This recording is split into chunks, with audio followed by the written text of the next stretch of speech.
asin. Oh my God, no Asinan way. ba to? Okay. At least we can Alam ko pa actually nilalagyan talaga ng that asukal it's to gonna make eh. life so much, well, not easier, but better. Look at that. Sa amin, It actually sorry, chops the whole naglalagyan ng tree down. asukal. No stinking way. Okay, we're actually golden. Our wood situation has been sorted. We now need to actually tackle the food situation. Oh God, see, I don't know if those little guys there are friendly or not. They don't seem to chase me, but I'm still gonna stay very clear from them because they look a little bit freaky.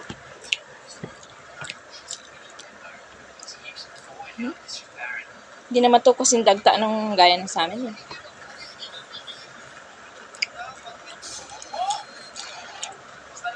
Amhe. Amhe tawag dito eh. Sa amin. Sa'yo yung tawag dito? Pa? Hoy. Ang tawag dito?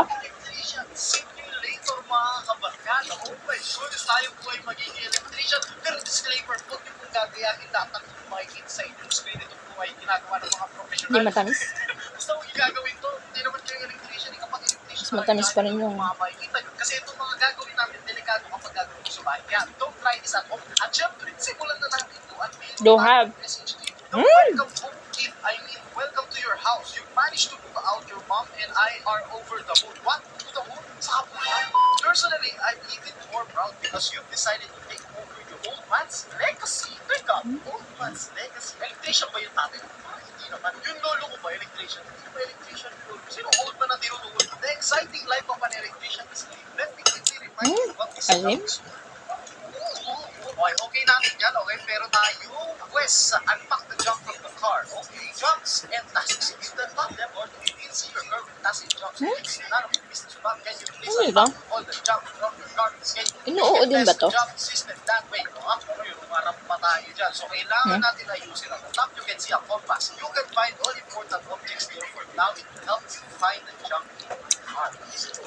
Last but not least, your money and reputation. Here, take this $200. 10,000 pesos. Bakit money I need up? Wala na. Ano pa yung kasama?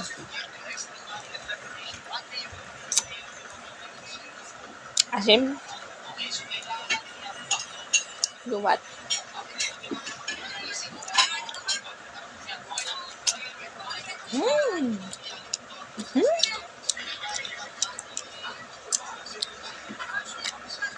Ano yung lasa?